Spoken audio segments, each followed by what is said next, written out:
Okay. All right. Esoteric book club meeting on Temperance. Yeah, Temperance. HGA energy. Yeah. So Cody's gonna be leading doing most of the talking this evening because it was a long chapter, but I didn't read as much as I wanted to. But I mean, it did really line up life-wise well. Brittanya, you might be cutting out a little bit too, just FYI. It's okay, but it was a little bit earlier, so just if that happens. Yeah, it's been really windy by my house. Apparently there's like gale force winds or something, so I'm not sure if it has anything to do with it. Maybe. Just keep in mind, I guess. I mean, it didn't line up with my life really well, so I'm excited to go into what the chapter, the details of the chapter and then how that lined up with it. Am I being staticky too, or was that no? Okay. I'm hearing. It might just be me. Okay. But yeah, pretty heavy on the guardian angel, holy daemon, guardian angel, HGA, whatever. I liked how it started with the twofold, going straight from the last card into this one with the twofold, but then kind of giving you a well-defined idea of what that means with the essential functioning versus the it was talking about how man is always have freedom, and so that's essential, and that's how he's in the image, but his likeness isn't there anymore. Yeah. And that, I don't know. I liked that. That was cool. Way to start it out, just to segue right into it. I don't. He defines things well. I think throughout the book, when he says what he means, he doesn't most of the time leave it up to a vague notion. He's very precise about his defining of that, which I really appreciate, because I think it makes the rest of the chapter just kind of line up superbly. Yeah, his worldview is very full and cohesive, and for what it is, the logic is internally consistent, and it brings you on a journey for sure, and his thought patterns and the way he thinks. Of course, there's things that he references that I think you kind of need some context or some knowledge of to really understand, but especially the Christian stuff, I don't know a lot of the Catholics lore, and I haven't even really read the Bible particularly. I mean, I like going on Wikipedia and reading parables, or just synopsis, especially when I was in college, but I just ended up reading them all to be able to have that basis to write about literature. I would read it as a literature text, so then I would have that citation, and it kind of lines up throughout. Any other book you read is going to have some sort of influence from some sort of religion or some sort of philosophy that's come before it. So it's really fun to be able to feel connecting dots. Yeah. So I think that part was cool, actually. I really like even the first quote that he used on, what was it, 374. It's man is made in the image and likeness, that whole thing. Mm-hmm. It was so concise too, and for it to carry throughout. And his Kant quotes are pretty cool too. I love his hang-ups with certain modern philosophies too, because he recognizes that they kind of shave off the essence of the idea in certain ways because it tries to make it too scientific. Yeah, I like that too. I had a hard time grappling with this whole image and likeness thing. I had to kind of read it a couple times to get it, but I kept getting them confused when he'd refer to one or the other later in the chapter and stuff for some reason. Which one's image and which one's likeness? What's the? Well, I kind of almost disagreed with various him. ways later. What? Yeah, because I almost disagreed with him, and I think that's why the wires were getting crossed for me too. Because I was I felt the image was more of the surface thing, that's more functional. And I felt like the essential was more of the likeness. And I felt like that was it for me. But I think possibly this could be it, where he's a little higher level of like, God is this much and you're only this much. So like, you to say that you're in likeness would be like discounting all that there is, or you know what I mean? So I can Yeah. see maybe in like a philosophical debate, we could probably nail that down, but Yeah, and there's something to be said for like, yeah, we've kind of, I almost feel like we do have both the image and likeness. It's just we forget the likeness part, you know, because we get so caught up in the image, like or something, so caught up in our own willful acts of, you know, in the world of trying to build ourselves up, build our egos up, that we forget like the whole, the bigger picture, the bigger um holy nature that we are, you know. Yeah. I mean, I think it's just rooted in the idea that he thinks like Earth is serpent land, you know, and bends towards evil because there is evil here. But it's like, I mean, so that the chapter that or the paragraph that I put a question mark on with respect to the likeness or totality of functions of the human being, comma, a hotbed of sin, comma, with its attributes, attractions towards evil has taken root there. And it is immoral only in proportion to the measure that it conforms again to its image. Its immortality is optional. So like it was saying the images, or what, the likeness is optional because it has the option to sin. But it's like I don't agree that that's not from God too, you know, if like that's because my God includes like both those sides, you know. Very middle path of me, but that's like, you know, I mean, it's not like dualistic in thinking there. So I think if you do follow his like, you know, Earth is serpent land, then that makes sense. But if you don't, then there's hangups with it. Because I would call both of those holy, and blending them together is what you'd want for unity and understanding them for yourself. Understanding. Yeah, and I actually think that this gets to the root of the chapter, of what the chapter's about, the temperance. And like it's the blending of the two forces, right? It's the blending of the will and the, at the end, towards the end of the chapter, he kind of like sums it up as like it blends your will, your like active aspect, with the passive. Hmm. It's like these dualities that seem like these dual things that seem like opposites, but you have to reconcile both. yeah, the both That's kind of and what- I really like that we started with that, just like phrase, the both and. I was like, oh, you have me. Like he didn't do a heavy-handed job of like shoehorning it in. But yeah, I read the like as much as I could into it, but then I like went near the end to like see where he was going with it, just to be able to talk about it. Yeah. And we can bring it back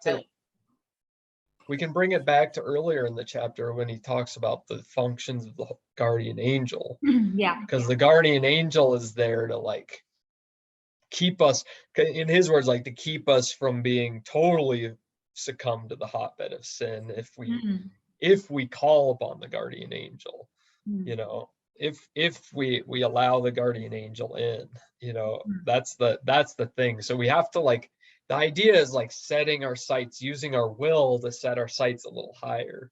And that's like kind of temperance, you know, like not giving in to just all the temptations of the world, and like and aiming towards something bigger, a bigger thing.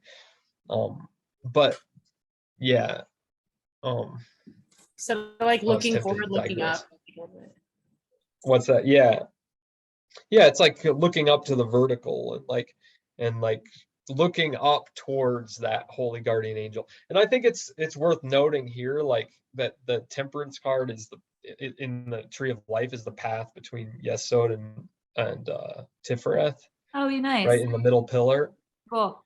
So it is that like the Tifereth is like that attainment of the holy guardian angel, right? So we're like taking that energy from Yesod and like and meeting our angel with it, right? After we've done the work in the world, right? That's in the serpent world. And I would say, like, I agree with you, Haley, that it's all part of the one big thing in the work in the serpent world, and like, and dealing with temptation and learning how to use temperance. Because like just letting yourself just go with whatever, all the temptations all the time, is just like, you'll get lost. It's like, Yeah. and you lose sight of that higher self, you know. And so there is this point of like the wings, like lifting yourself above that, you know, above all that.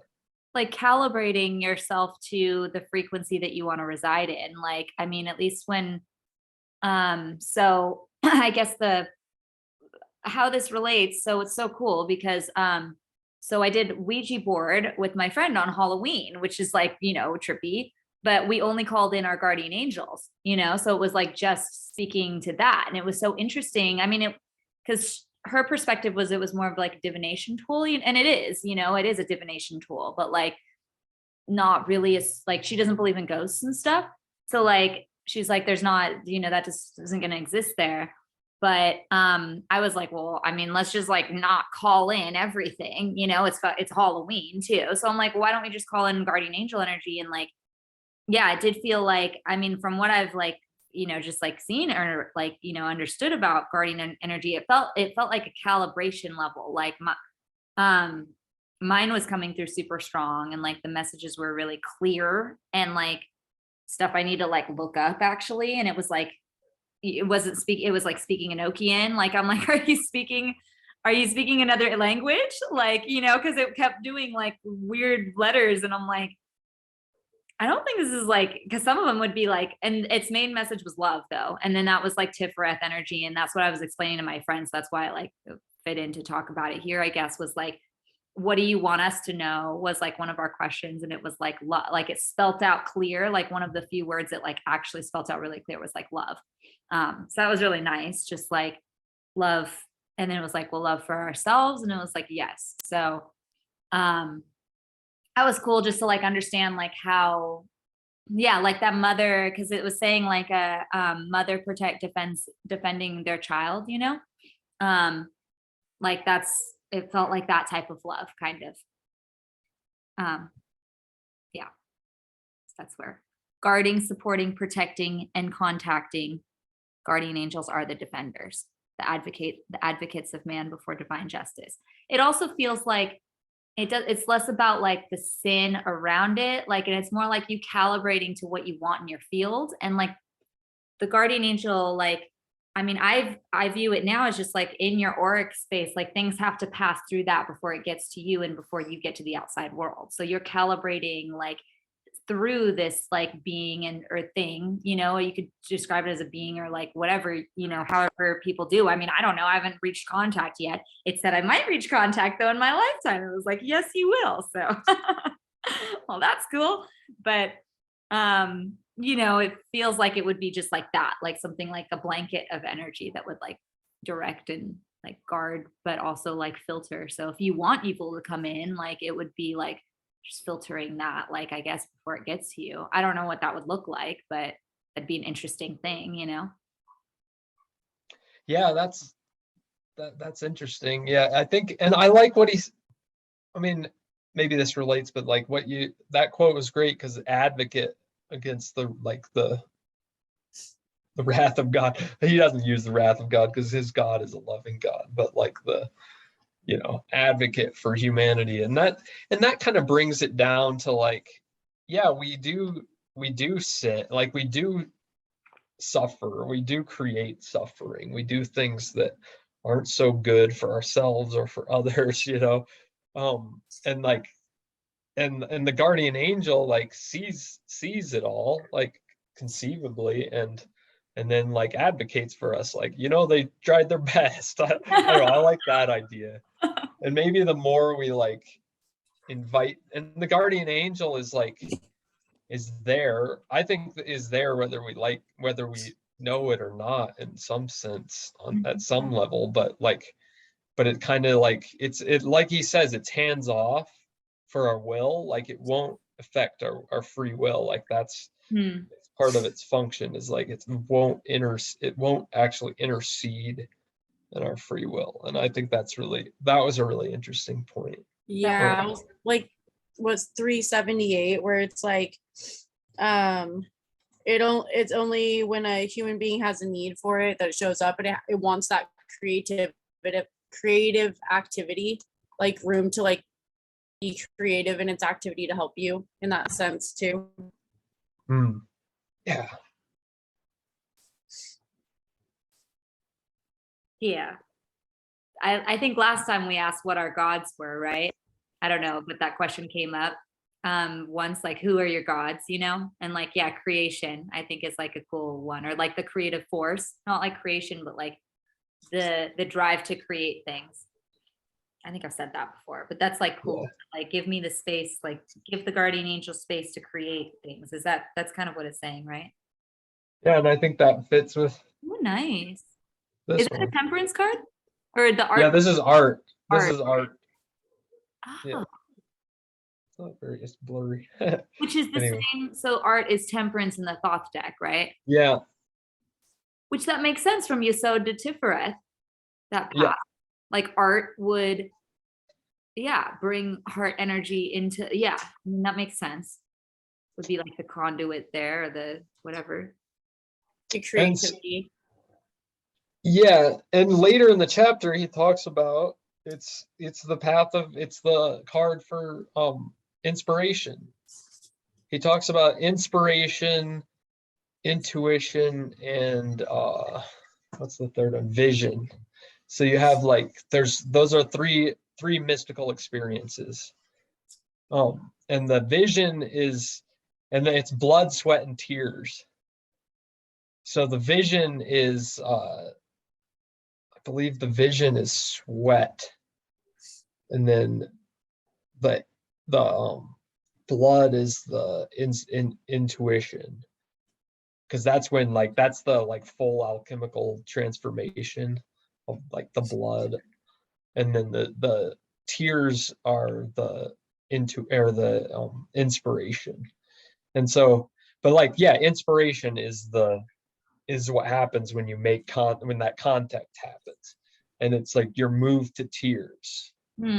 That's the idea, is like you're moved to tears by this, and it like changes your way of seeing things profoundly, and like inspires like a lot, I think, a lot of creative energy. That's what it seems like, because you're really contacting your higher, you're like with all that like free will energy. And like I like the art card because it's like this cauldron where she's putting like fire and water together, and then it's like steam comes up and there's like rainbows creating her cloak. That's the idea of the card. And there's an arrow, like it's like a fast arrow to like up to Tiferet. So it's like, and it's like that's the steam, like the fire is your will and the water is your receptivity, right? And then it creates steam that's like the inspiration for creation. And I love that rising feeling too, of like the energy, like when we were talking earlier, like seeing up vertical, but then even when they were talking about like the wings, like the difference between like the functionality of like a bird's wings versus like the psychic and like, you know, magical energy of like the angel's wings, like just the thought of like elevation, like inspiration is like an uplifting thing, like temperance is like making you be your best self, like stepping into a higher self. And I feel like having that, like the pouring too, like the water is kind of like mixing in both ways, where like that's why it's kind of magic, like you're pouring up and down, you know, in that sense, where there's like that flow state that we've kind of talked about, and it's reoccurred through each card. But I think it's just like kind of nailing that idea in too. Like, I don't know, there's like the freedom in a lowercase, and then there's freedom in like the capitalization of it, and like the freedom of like being in the flow, like being in connection in that way, versus just like man's freedom to like have will. Yeah, that's cool. And that's like with the card with her pouring, it's like different. I like that in a way better than this art card where she's just pouring it into the cauldron and but instead like having in some ways they complement each other, the ideas, but like the dual things, the dual cups pouring back and forth, one pouring up, which is kind of cool. But yeah, as a symbol for that flow of like you're connected. It's like that like you've made that like the dual polarity like connection is there, and you're in it, and it's like always being kind of measured properly, but it's in proper measure, so like in the flow. Yeah, I'm just summarizing what you basically just said. We're telling you. No, I like it. I like it. And I really like the card. Thank you for sharing. Yeah. Yeah, it's one of like the more tricky cards because it's got a lot, the art card, because it's got like this little crow with the skull on the cauldron, and then like I read the chapter in the Thoth book of Thoth Oh, you did? on the card, and yeah, like he's like, oh, you need an initiation into the 9th degree to understand this point. Like it's just so annoying. Crowley is like but that said, like he explains like the woman on the card is Diana / Artemis. I'm gonna share the screen and put the card up so that we have a while you're talking about it, if that's okay. Sure. Can you all see? But I don't know, like I forget what the Latin phrase around around the big egg behind her is. Wait, what set is that? That is gorgeous. That's the thought deck. That's the Thoth deck. That's what Aleister Crowley made. Oh crap, I want it. I've been trying so hard not to support him. Really? He's good. No, he's not like, I mean, No, he's good. I just don't want to give him money. he's not like, well, I don't know who gets the money for selling those things anyway. yeah. It's the same company that makes US Games or whatever make all the decks. Right. I'm just like super weird about things. Like it's my favorite deck to read from. Like that's the only deck I really do divination from now. I mean, I have like, yeah, because I've outgrown the decks that I have. They're like a little too simplistic, and that's fun for me to like have a lot of room to like do that, but it's kind of nice to have cards with a little bit more to go off of. Yeah. And especially after reading this book, I want like a little bit more of a complex set of cards. Like for me, like I'm gonna like take my second to like find one, but this one looks like something I want. Also, it's pretty complex. Yeah, it's pretty awesome. Complex. I'll show you mine, and then Jazz has like 8 like decks. Our friend, so she has like a shit ton of decks, and I do too. I have enough, so you'll have a good variety if you know what direction you want to go. At least if you want to get the Thoth or a different one, you know. FYI, friend Dave. But this all right, go for it. Well, I was going to say you don't necessarily think of it as Crowley's deck. Think of it as the woman who drew it, the artist who drew her deck too. I guess. Yeah. I guess she's pretty cool, but I don't know a lot about her. But I like him as like an intellectual, but I have like it's just I don't know. There's people that like it's not like I don't have problems with them, but I have like mixed feelings about. I think he entered like in the Buddhist sense. I think he like managed to like break through to the heaven realm like crazy, but when you're but in the Buddhist terms, the heaven realm is just another realm of samsara, right? So it's like I think he just kept falling back. His ego like would bring him back. Yeah, I agree. Like, he never managed to fully break free of samsara, which is.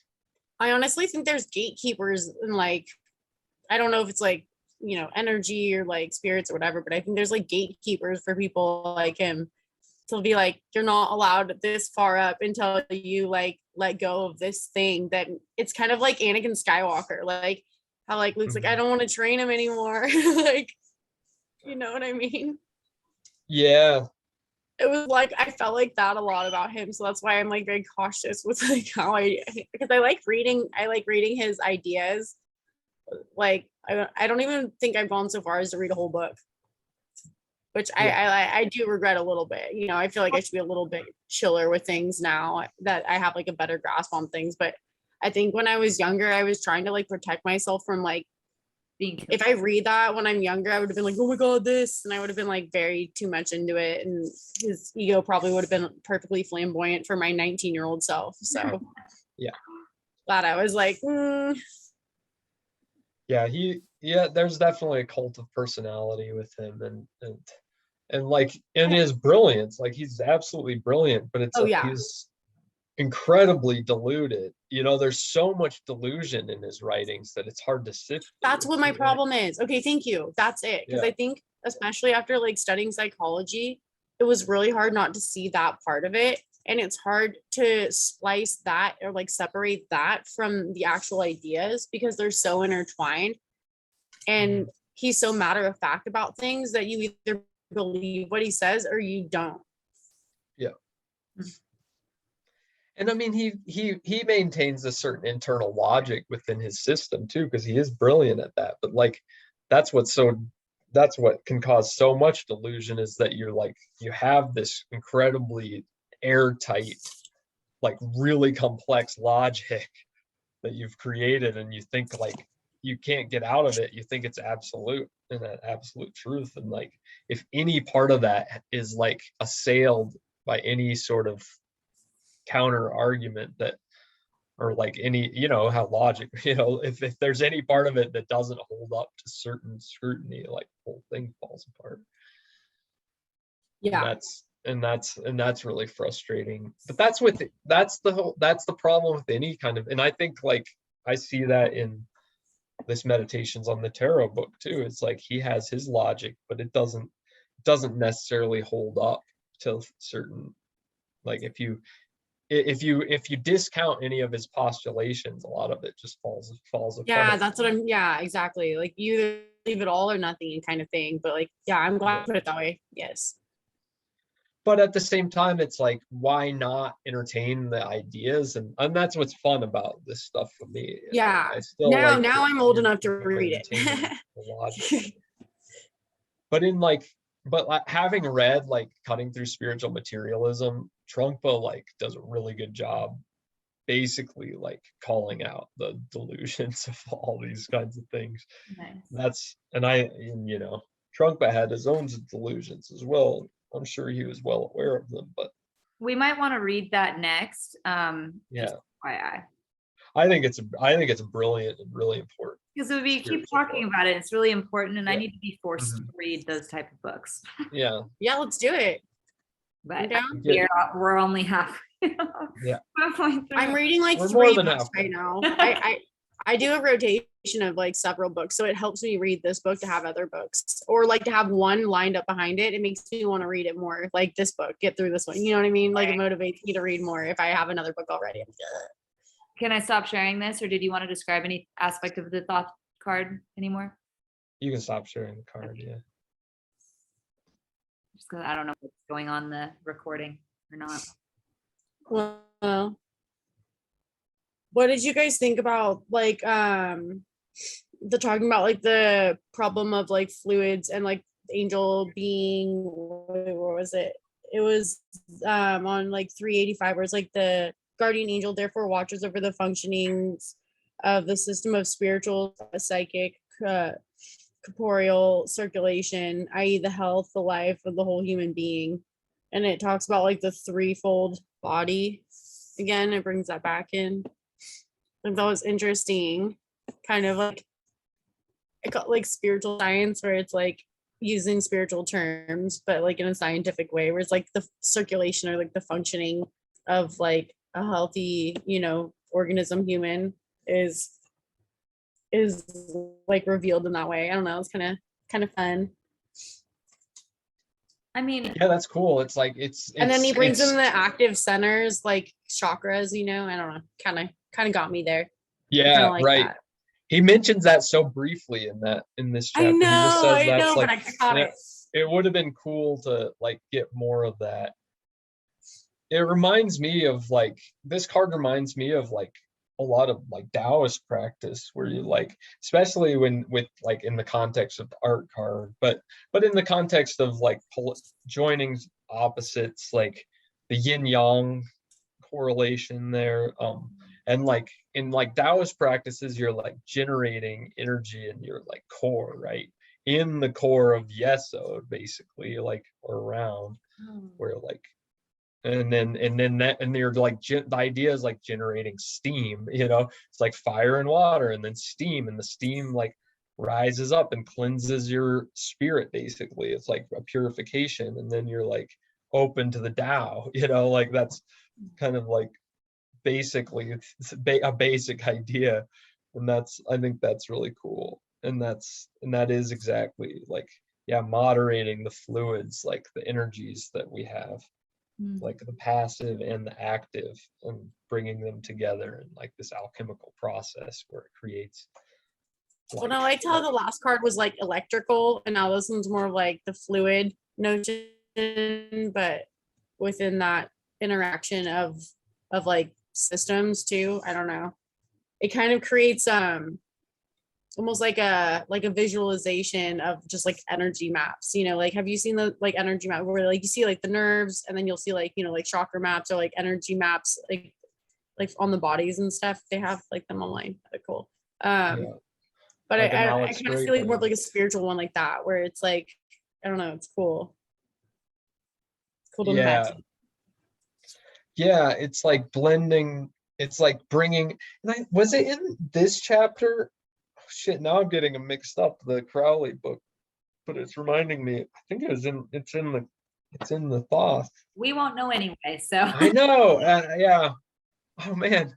Anyway, but he talks about how like the ancient alchemists saw like matter as being dead, and like, but like the alchemical process is like bringing it to life. Ooh, okay. Yeah. I think I read something kind of like that, but it was in a shaman book, and it was talking about like how death is like the essence of life, in the sense that it's reanimating everything through like an alchemic process. And even like the spiritual realm, these shamans have to be like torn apart. Like they have like often in their like visions, they're like torn apart and then like put back together by the spirits. And it was like kind of an interesting way of talking about it, because it's like they're being like created again, but they're, I don't know, it was like an alchemic process they explained like in their visions. And I was like, wow, like kind of resonated with the last card, and kind of like even more into this card of like that connection of having like a guiding spirit too. I know it's kind of fun to see like cross-cultural connections in just like similar experiences or ideas. Like this is like a mystical book, and like those are mystical practices, but they're from completely different places, completely different backgrounds, like probably never even heard of each other, and it's so cool to know that. I think it's a more accurate assessment of things. Like this is actually a book that's kind of right. Like I'm tired of reading books where I disagree all the time and I'm like, man, no answers. But this book's been really good about lining up, I think, with a lot of other philosophies and like complementing it, which makes me feel like the information in here is like more earnest and, I don't know, a little bit more valid. It's been taking the edge off of my like, at the beginning of every chapter where I'm like, no. I think that's like dissipated, and I've gotten like a lot of trust in him as a narrator of like what he's talking about a little more. So that's good. Yeah. I think all truth has to be universal. The truth is universal. It's like it's irrefutable. It's our interpretations of the truth that can get so skewed and delusional. That's like, it's like the cultural interpretations, but it's also beautiful because like the interpretations, then if we can like learn to like dialogue about our interpretations, not like think of what the interpretation as absolute truth. Like it's like we're constantly, I always bring up this metaphor, but we're constantly mistaking the map for the territory. Hmm. Right? Yeah. The territory is just there, but like but we all have a different, like we've all explored the territory in different ways, so we build like different maps that look differently, you know, because we see, like we only see part of these things. Like I saw this big tree here, but you didn't because you came around the hill the other way, so you mapped it, you know, whatever. Like anyway, I'm Well, going that's off. like the path is the path. It's just like how are you traversing that path, you know? Hmm. And yeah, I read a great article by, it's a book review by Rocker the other day that talks Oh, about this stuff. our favorite. Yeah. Oh, he's great. He's one of my favorite posters on Facebook, and he posts a lot on Facebook. Oh, I need to follow. Yeah. But anyway, he was talking about this guy Culiano who said, I want to read his book actually. It's a book about, it's like the history of Gnosticism. It's a history, it's written in, I feel like the 80s. But this guy Culiano was like, basically he was assassinated. Ooh. They think he was a professor at the University of Chicago in like comparative religions. And like he was like killed in the 90s. Somebody like shot him through a bathroom stall, like with a silencer or something. Like Wow. yeah, in Chicago, at the university. But That's he was like, gnarly. because he was an outspoken critic of like politics in Romania. So it's like they think that like the Romanians assassinated him. He's Romanian. Yeah. But anyway, but he wrote this great book about the history of Gnosticism, and it deals with this idea that like the normal academic thread, um like our view of history is all materialist. It's all like, oh, just it's all in our heads, all like in particular like religious history or the history of ideas. It's like tracing like the Sumerians believed this thing, so that and they passed their ideas to the ancient Israelites, and like the Israelites came up with these ideas, you know, they put in the Bible or whatever, and like so they just trace it, like it's just all just this thought thing that doesn't really have life, right? It's just like it's not actually connecting to anything real. But his idea is that we're always like have truths always accessed, and it's just our interpretations of them that change over time. But the truth itself is perennial. It's like it's forever. That's the idea I think I got out of the book review. I'd have to read the book, but the book review. So it's like a different view of history where like, and he talks about like fractals. I don't know. It's pretty wide. It's a good book review. I recommend. I'll find it and share it. Piano. Yeah, Juliano is the review. Yeah, but it's like telling us basically to view. It's like everything. It's the history of ideas is actually coming from on high. Like it's coming from the absolute truth, and it's just a matter of interpretations that we get kind of screwy. Anyway, I'm trying to connect it to the chapter now. It's like an interesting read though. Yeah, no, that's good. Like, thank you for bringing that up. But no, yeah, it just backs up this idea that we always have access to this true thing, and the ways we. That's one thing I like about Buddhism, because it does incessantly kind of cut out the bullshit a lot, you know. So kind of what it's all about. Bullshit sometimes. Because it's just noticed, yeah.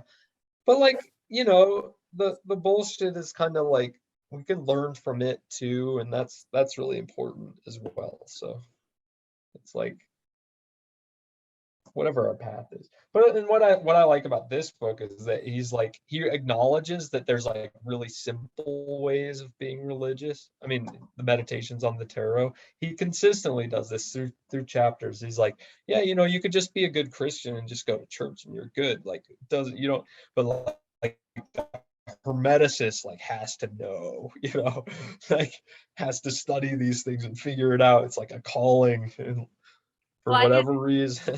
I get hung up on But that too, because I'm always like, so excited about my practice that I want other people to be on a path, whether it's, and my path would be cool, to have more like friends or whatever. Um, and it's been good. I'm like super grateful for everybody that's like in my like, periphery circle, whatever, right now. But it's like, no, not everybody is going to be on, like, that's not their like will, is to like go in on an enlightenment path at all, and like that's just totally fine. Like I need to not be like frantic about it with certain people that I know would be like inclined to be good at it, or like find it really resolving or interesting, it's like, or really help their lives, or improve their art, or just like help with any issue. It's like there's a lot of things that can be, it's not the saving grace for everything, because it's freaking hard, to go on any like enlightenment path. It's like it takes so much work, but when your focus is there, it's just a lot of the other things seem to like not be as big of a deal anymore, and like you just have that thing to focus on. At least that's how I feel about it now. Like there's not too much that can like, I mean, I still get very upset about things, but it's not like over, like I have this underlying form of like gratefulness of just like going through that experience and like having the hard times. Like, I don't know, it's like a different perspective that, and it's cool to read like his perspective. And that's the difference between like a hermeticist versus like a good Christian, or Christian hermeticist versus just a good Christian, it's like, or an artist and an enlightened art, you know what I mean? Like there's just different like kind of levels to that. That was a bad example, but you know what I'm trying to say. yeah, yeah. Yeah. Anyway, should we bring us back to the chapter, Cody? Yeah. Well, I just thought of like another part that I liked. He talks about like the heresies, and he gets into like basically criticizing the Protestant heresies. Like he kind of like gets a good dig on Protestantism. Like Martin Luther? But, yeah, Martin Luther and Calvin and Calvin, who are like the two threads the Protestant Revolution. Two very different threads, and of course they fought each other too, like their schools. But and I never really made this connection, and it connects to this card really well too, which is really cool. But like Martin Luther is like the he was all about like you don't have to work for Salvation. salvation. It's just like God either give it to you or not. Like you're just like, or just basic work. Just go to church, like believe in take Jesus into your heart, that kind of thing. Like, and you'll be saved. Like easy, like the grace will come, rely on God's grace. And then Calvin, of course, like is like work really, really hard, and but you probably won't have any grace because God has already chosen who gets to hell and who doesn't. That was Calvin's whole thing. Like, I didn't so know. it's like these two kind of opposite heresies. Like you don't have to work or you have to work. But like the Catholicism, of course, of the authors, like you blend the two. You got to work and rely on the grace, and that's the part of like the passivity part. And it's like it is like humbling yourself. It's being humble and like again, it's like the obedience part, right? Obedience, chastity, poverty is like humble yourself because God's grace, it isn't just freely given like willy-nilly. You have to like only come when you're humble for it, Yeah. when you let yourself receive. But that's like the really important part. Like I think like that's where it differs from Crowley, is like all about like do all the alchemical process, and like you have to like really work on it and like do it in this his very specific ways in his religion and whatnot, that like, and like the complexities of these symbols. But like in this he's like really emphasizes just like, yeah, work, like pray, like do all the like external religious stuff to like invoke your guardian angel, like but like really like with the aim of humility. Like humility is really important. And like he likens it to like a child asking questions. Like a child is like that asks questions out of genuine ignorance, you know, and like just wanting to know, like total humility, but they still ask the questions and they still. So I think that gets to the point of like, yeah, you can like use your action and like get, and that you get really egotistical with your like active personality, and like you stop asking questions because you think you know the answers, you know, so you like lose your humility completely. And like, but that doesn't get you anywhere. You have to like, there's a certain letting go and allowing. And that's what I think that's what this card in this book really emphasizes, is that like you have to have equal measure of that, of those two things. And that's tricky, but it doesn't imply like just grinding your way like through this, like trying to figure out, like experiment with the cauldron, and like it's like more of, it feels like a more natural process somehow. Like it feels easier somehow with the temperate, with his interpretation of the card. Like you don't have to work so hard to be creative, if as long as you can like still ask questions humbly, and like and ask for divine assistance for your creativity. You can, again, it's like you can get into the flow of the chalices I mean, with that, with it's like that effort, it's that effortless act, I guess. It like, and again, it's like the Taoist concept of wu wei, effortless action. It's a really, it's like really fundamental to Taoist idea, like in the Tao is like effortless action. And you have to, it's like, and it is that, and again, it is that very much that, like coming to that place of like equal measure of receptivity and activity. that's cool. Yeah, I mean, it's a tough concept. I like your concept of like, yeah, because like Crowley and this author would be polar ends of the Hermetic spectrum, right? Like on polar opposite ends, kind of.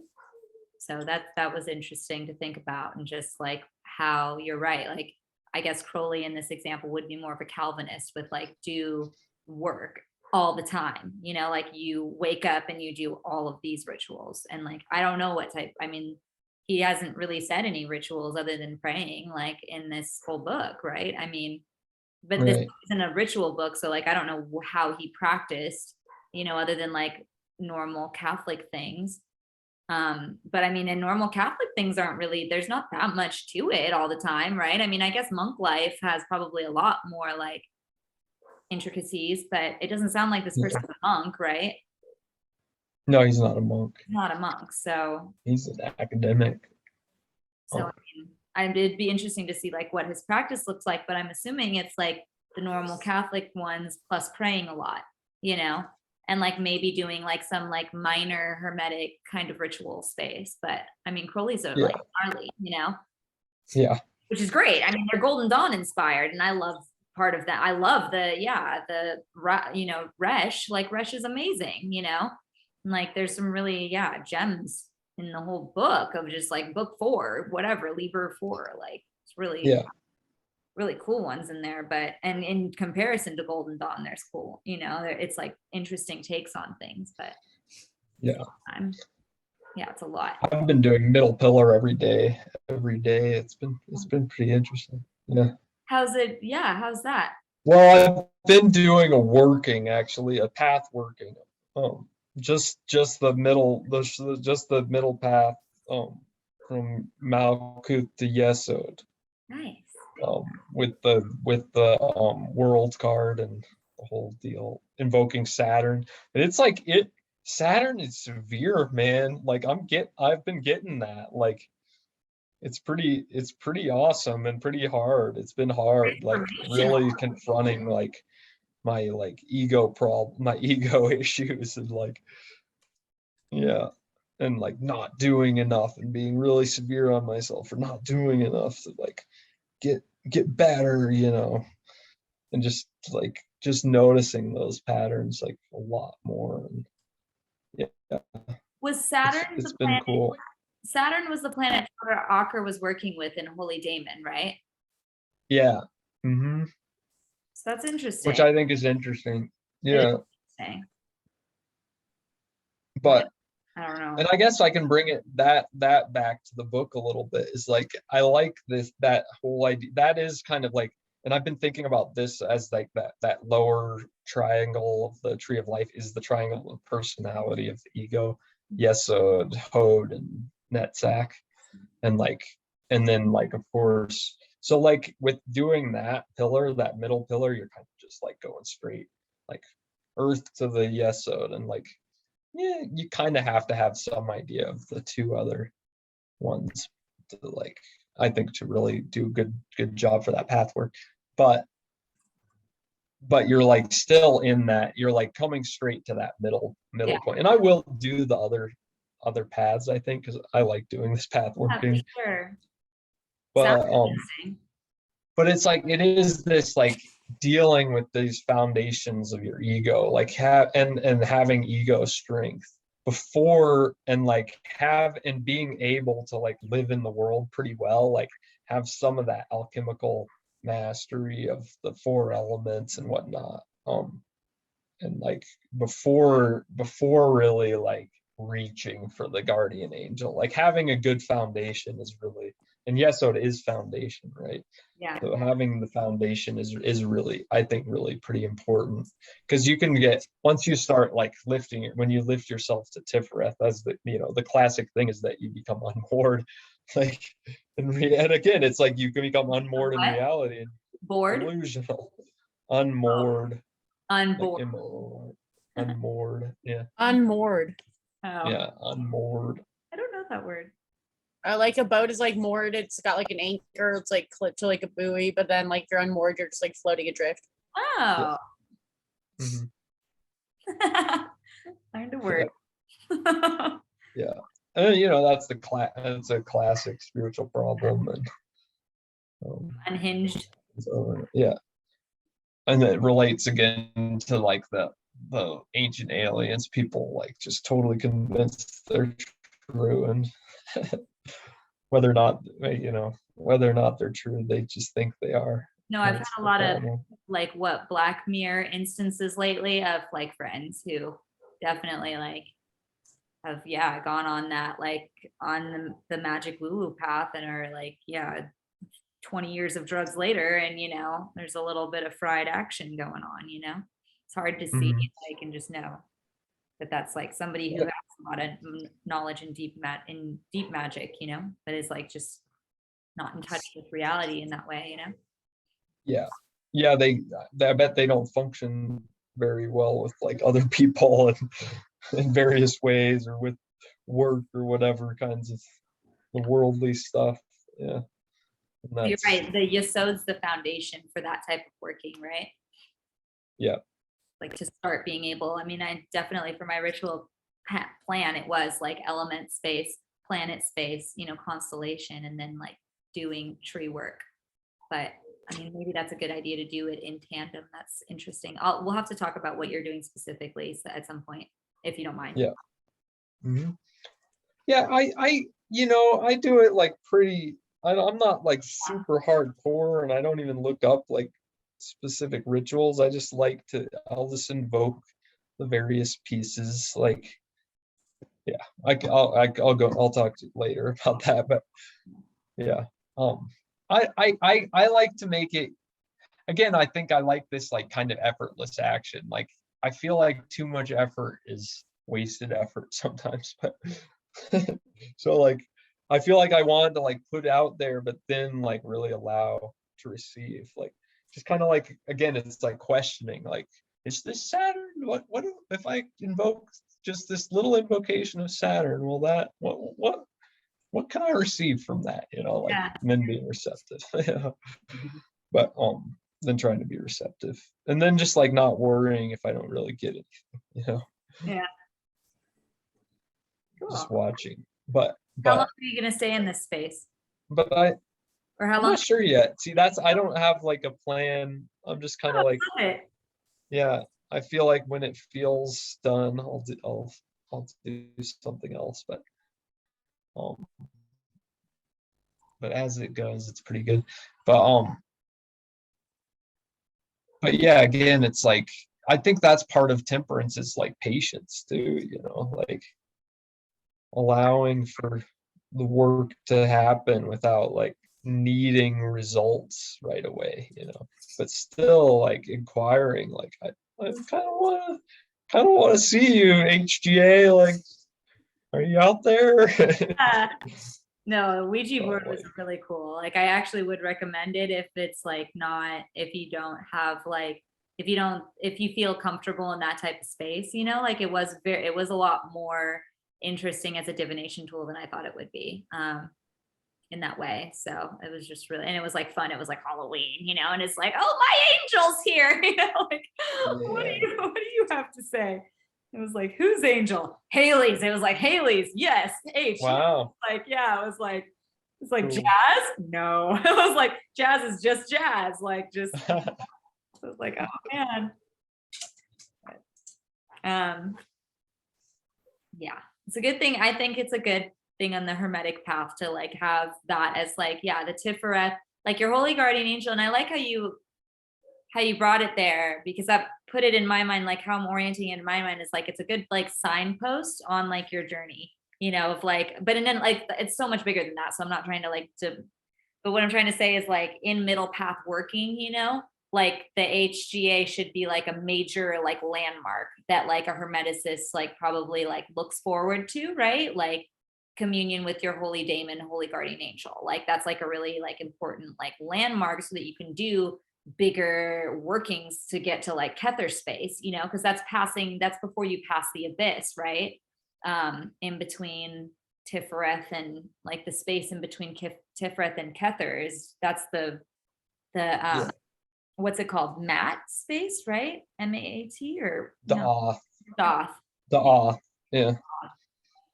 So the Doth space, like before you pass through that, having your angel there, like that's kind of necessary, I would think. I mean, I would want to do that before I did that. Yeah. And actually, like in this book, so he actually says that once you've made that contact, and once you've like made that contact, you've actually freed your guardian angel to take another contract. And Oh, then you're taken on, yeah, and then you're taken on by a archangel as your guardian angel. So it's a different angel takes over. This is like early in the chapter. really? Yeah, and then once the archangel, it goes all the way up the hierarchy of I read celestial that part a beings. little bit, but I didn't. 9 celestial beings, like the Yeah, the 9 cherubim, levels. the seraphim, the Elohim, and then to God itself. So yeah, which is it's pretty wild stuff. But like that's like I don't even know. Like he I don't goes even into know. all that. That Yeah. sounds a little interesting too. Like I'd really have to read up on that. I don't know. Yeah. Well, he is decidedly not like, he does not ascribe to like any of the those orders that we normally think of, like the Rosicrucians or the I think Rosicrucians are more Catholic, so I think he Yeah. definitely has some of the roots in the But Rosicrucians, not but Golden not like the OTO stuff, previous to OTO, whatever it is. Yeah, Golden Dawn. Like Golden Dawn, he kind of like, I don't think he really ascribes to so much. So there's some differences in like how this is, how the things play out. That's Like, and I would, yeah, yeah. and So I would think that like you don't like the angel itself, like isn't like the vision of this angel like speaking to you isn't necessarily the point either. It's like it is like what he says in the book, like you're moved to tears, like there's something like your inner alchemy like reaches this what? place where like you're just kind of like, whoa, like you moved, whatever it is, like you're contacted with this like being of light with your kind of darkness, and it's like creates this like opening space. And that's really what it is. That's like the mystical experience of inspiration, as he says, is what really is the juice. And that's the contact with the HTA.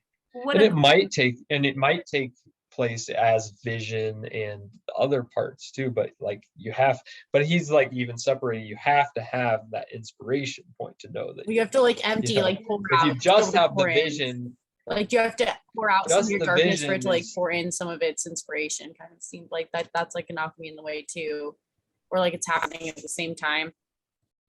yeah. And I guess just the vision is a good experience too. That's its own mystical experience. As far as I can tell, he doesn't really totally denigrate that. But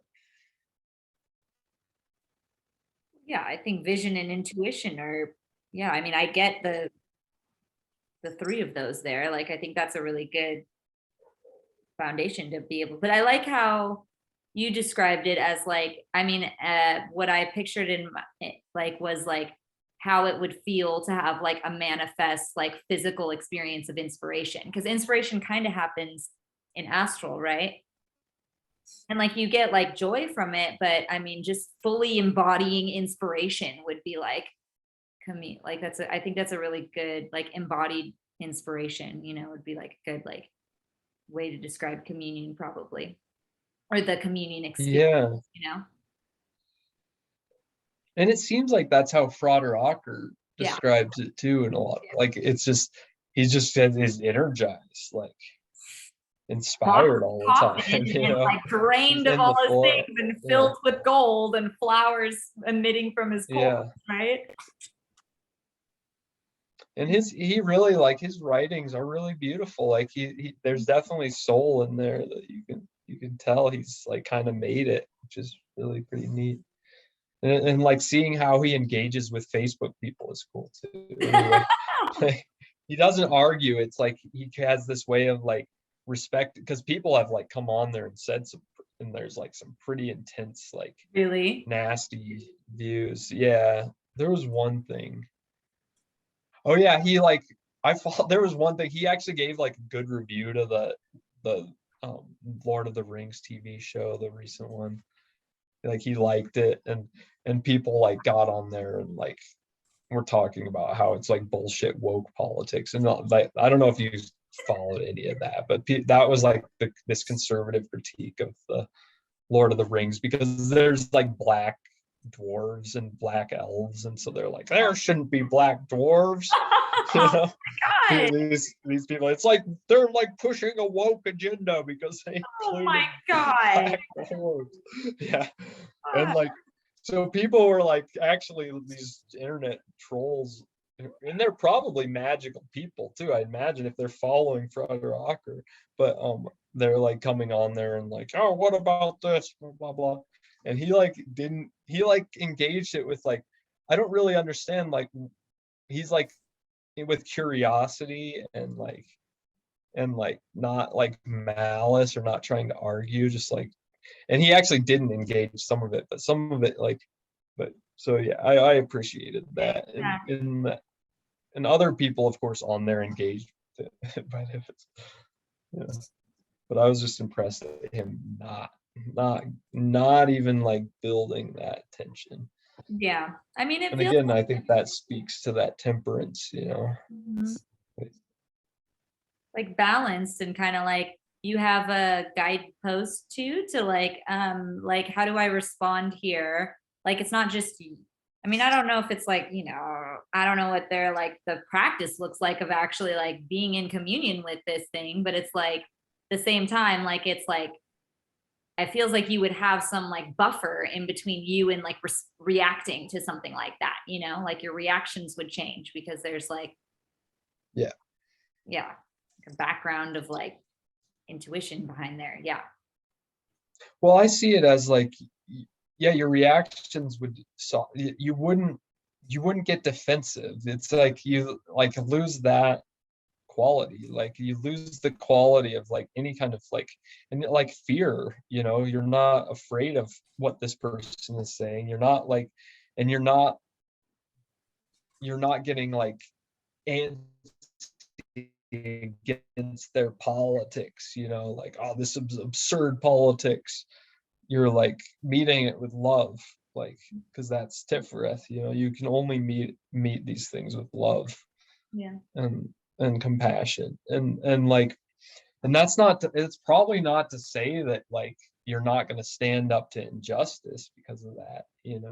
I would think that, like, Yeah. well, again, it's like it gets back to like the Chinese martial arts practices where like you meet the energy with energy. It's like you don't back down. You don't like let the oppressor like destroy you. You turn their energy around and put them down, like, but you don't meet it with fear. You meet it with like equanimity. You're there, you're like, and only at that point. And that's how like you can be a revolutionary without becoming a tyrant, For sure. which is really hard.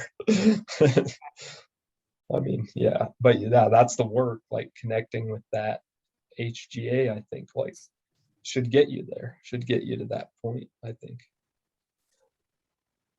Exciting.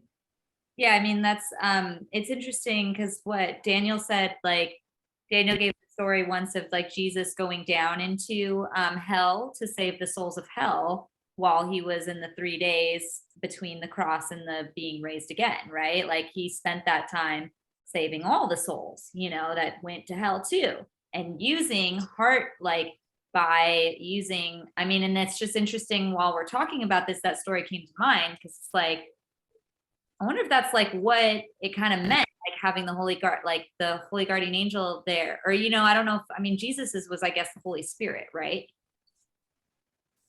I mean, but that'd be like an interesting thing to bring into like, was that this same kind of energy that like can alchemize like what other people's, like that have passed, like, you know what I mean, pain and suffering, and like, or alchemize it just merely in the presence of, or like in merely the, whatever, like that's like the Vedic monk that I saw too the while ago was like, you breathe in other people's like yucky and you breathe out compassion, so it's like, I've been really trying, like on meditation, that's what I've been kind of doing, is like breathing in like things and then alchemizing it within my heart and breathing out compassion, and really like watching what I'm saying and like trying to, I'm not doing a very great job at that, but I'm trying to like be kind and more compassionate in my speech, it's like, that's the alchemy act of like transforming these things into like just what they like, that heart-centered space.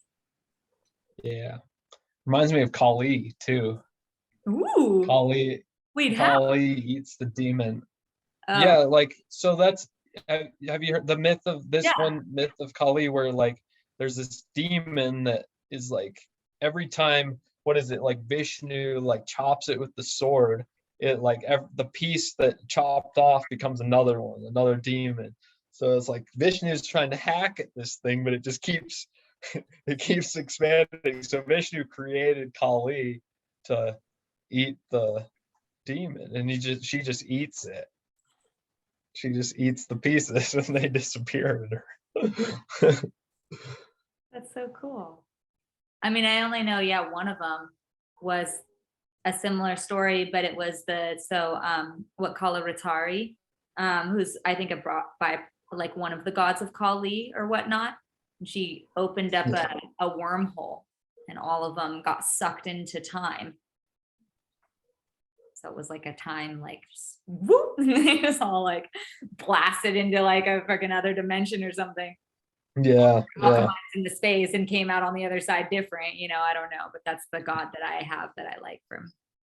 It's one I'm homies with. Yeah, one of the versions of Kali, yeah, for sure. Those are all like tantric deities, right? Kali and the retinue. Those are Vedic, right?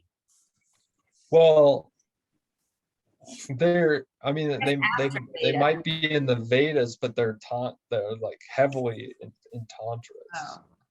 in Hindu tantras, they're like heavily drawn upon. Various ones, like I think one of the incarnations of, or there's like the what are they called anyway, but one of them is like depicted with like a sword in one hand and her own like self chopped off head in the other, and then like blood spurting from her neck, and then like women like drinking the blood, right? And then like, but she's all the while she's like on a prostrate male who's like, and she's like riding him, like she's like with her head chopped off. It's such a great, it's one of my favorite Hindu like images. Yeah. Really? Yeah, but that's like that's tantric stuff. You know, that's Kali with her like the way she Chapter eats 101. demons and stuff. That's like eating the that's tantric, you know. Eating the sin, you know, eating the demon. That's, I think it's a useful skill. I mean, if nothing, I mean, yeah. in a lot of things, but like, it's a really good thing to practice, I feel like. It's like confronting your fears, like really confronting what you fear. I guess I'm doing right now. No, and I want to. Yeah. Sounds like you're doing it too. Sounds like we're all just confronting all our fears, huh? Trying. Trying. Should we close out with a quote? How are we feeling? Do you want to, is there any other parts that you'd like to talk to us about? Yeah. I think with this chapter we covered pretty well. It was a pretty simple chapter. I thought he didn't get too deep into like really esoteric stuff.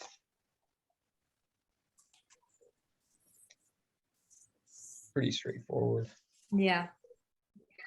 But I definitely have a better understanding of the card now that I didn't quite have before. And I appreciate that a lot.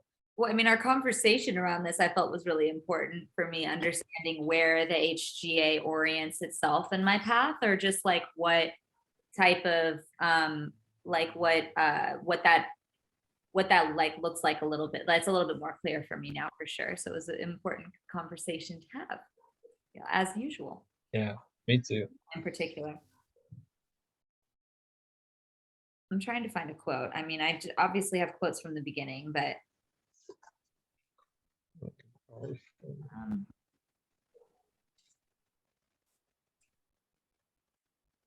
yeah, I mean, the Arcana of Inspiration is of vital practical importance, not only for Hermeticism, but also for the spiritual history of mankind in general.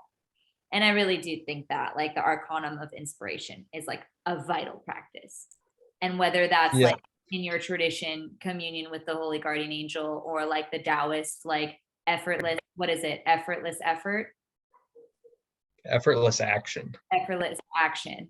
So like whether it's like, which I think would be kind of like a similar kind of thing, maybe like, I mean, not similar, but like, I think that would be where it lies on that, maybe like whatever you call it. Like, I do think it's like vital for spiritual history of mankind. Yeah. Yeah, and I think effortless action is flow state too. Right. Yeah.